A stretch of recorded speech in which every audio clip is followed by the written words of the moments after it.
Today, we have to go through a spot that I absolutely hate, and if you've played enough 1-2, you know exactly the spot I'm talking about, where you have an overpair, your opponent's on the nittier side of the spectrum, you feel obligated to stack off with an overpair when they check raise, but should you?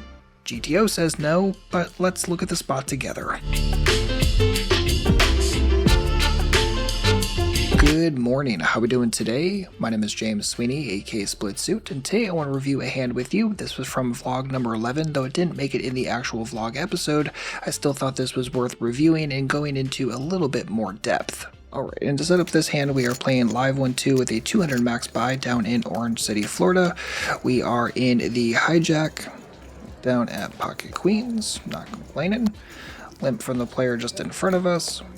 Decide to ISO this to 10. 10 is a little bit small for my normal ISO, but the table was playing pretty darn calm at this point, and bigger didn't really seem necessary. Get called by the big blind, who is a very nitty tight opponent. And not shocking, the limper decides to continue as well. So about 30 in the middle to start the street.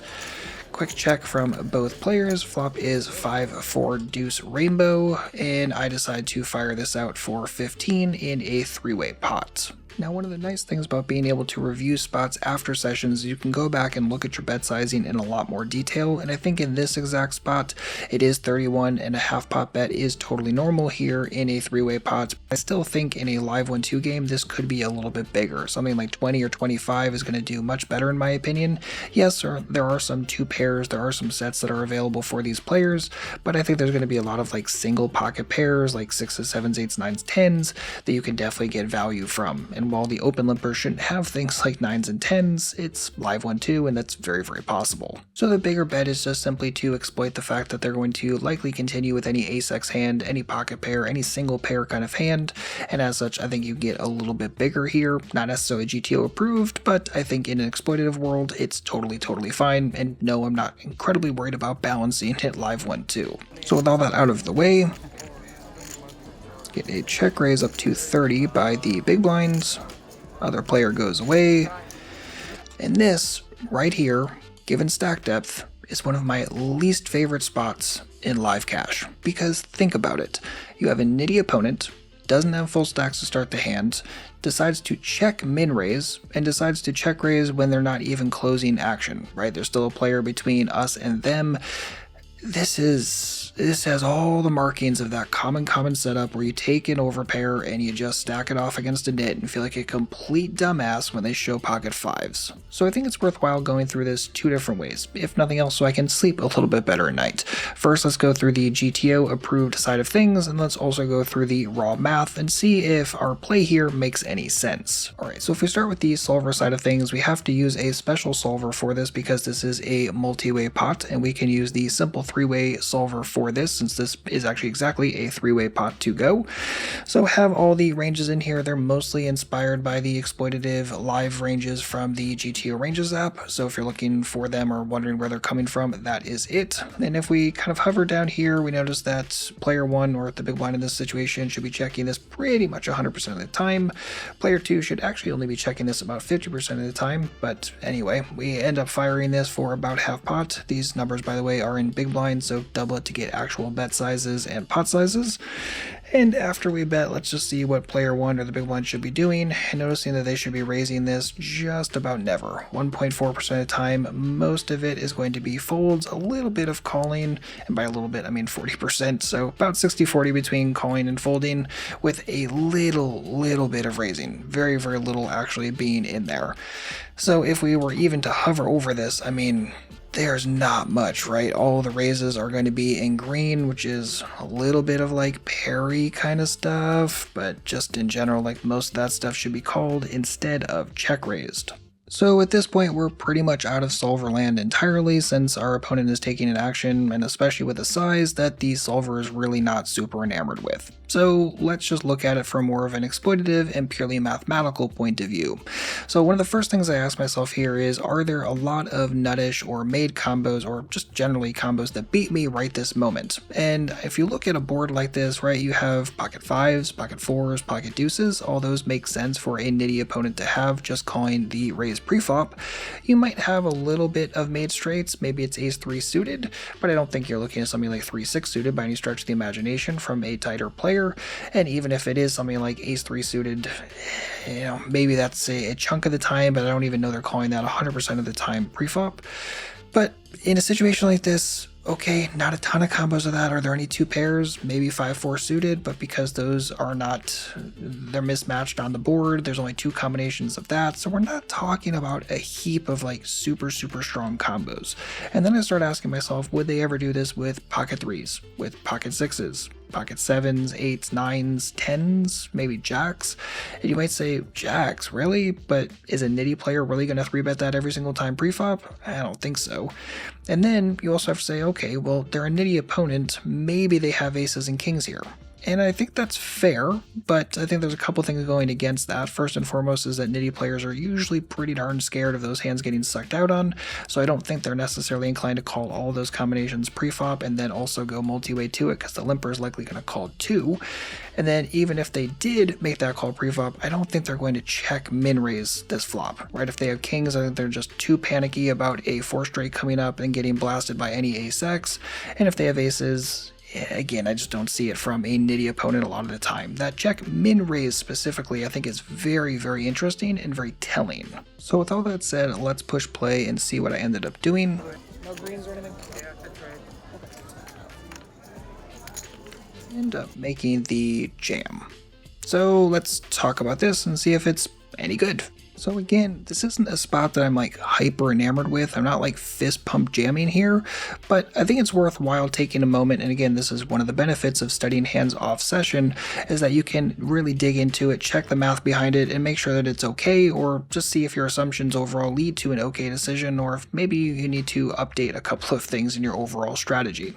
So one of the things we can do is pull up the complex EV spreadsheet, an excellent tool for off-table study, and I'll leave a link for it in the description box if you're interested. You can get it totally for free, this spreadsheet along with many others. But essentially we just have to fill in a couple of different numbers. And again, we use this for off-table study. This is not a spreadsheet that you use in real time while playing online nor live.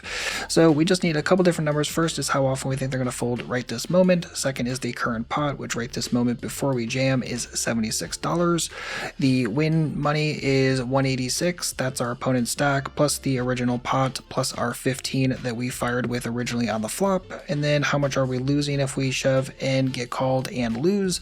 We are losing $125, right? Our opponent's stack plus the additional 15 gap between our bet and their check raise. And at this point, we really just need to make 2 assumptions. 1, how often do we think they're going to fold right this moment when we decide to jam?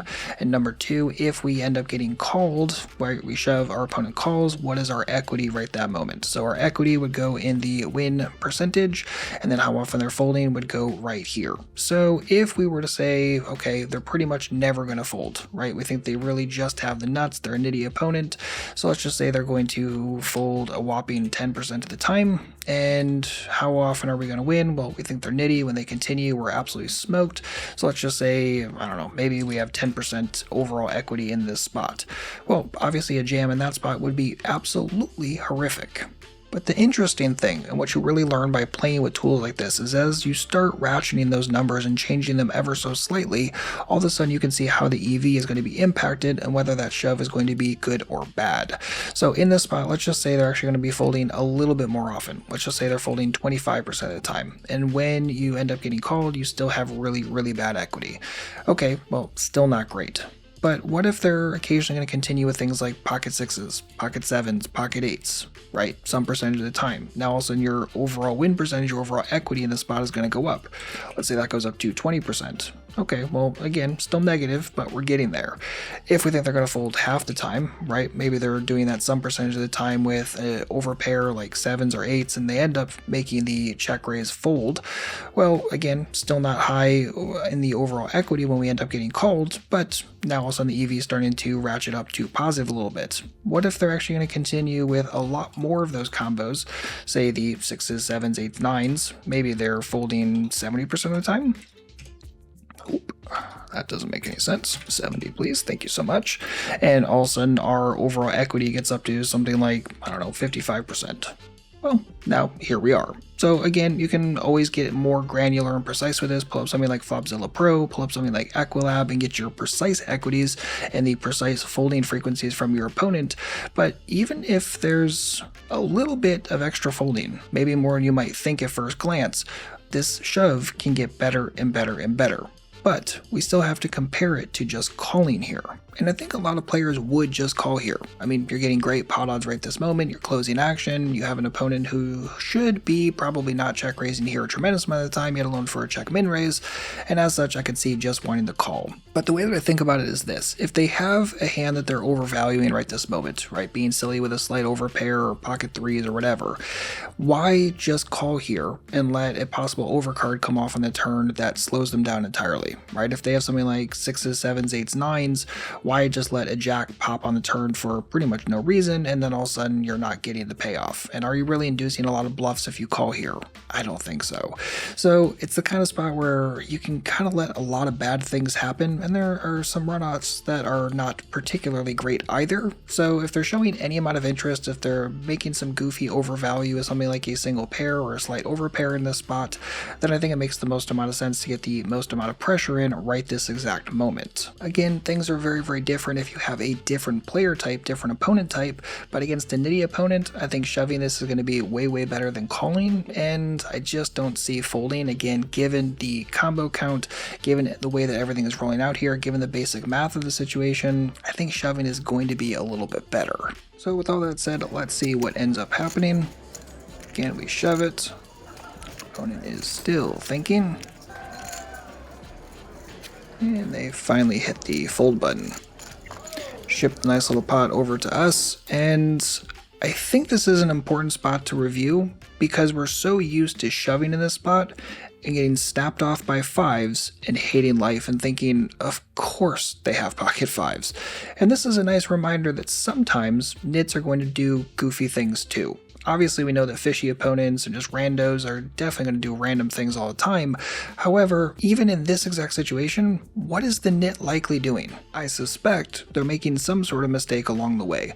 Either they're check raise and then folding too often and just being too tight on the continuance range there, or of course the check raise itself just isn't particularly good in really accomplishing anything that they wanted to accomplish, because you have to assume, given the fact that I am c-betting in a multi-way pot, am I really going to ever fold ace X, right? I have a gut shot plus at least one overcard. Well, actually at least two overcards, right? I don't think that's folding. No overpairs are going to fold. Most of the time, again, the average player is just going to call them. So I don't really see what this is accomplishing. So chances are there's some little issue, well, probably lots of issues in the overall nit strategy right this moment, but again, you can kind of analyze that and reflect more deeply when you look at it later. Sometimes you're going to miss these kind of things in real time, especially the times you end up getting slaughtered by pocket fives. But again, that's why you have to review these spots and see, is it always fives or just sometimes fives? So I know this video got a little bit long and nerdy, especially when it came to the overall math. If you were watching those sections, you're like, I don't know, this sounds like pure Mandarin to me. Don't worry, you can sign up for my poker math course. It is completely free. Make sure to check out the run-out lessons as well as the all-in EV lessons. I'll run you through a bunch of this stuff, give you some more tools you could be using, and really help you understand the math in this game. Again, totally free. Splitsuit.com/join, JOIN, splitsuit.com/join to enroll totally for free today. But anyway, that's going to wrap it for this one. Hopefully you enjoyed. If you have any comments or questions, please do not hesitate to let me know. Otherwise, we'll see you back shortly with a brand new video. And in the meantime, good luck out there and happy grinding.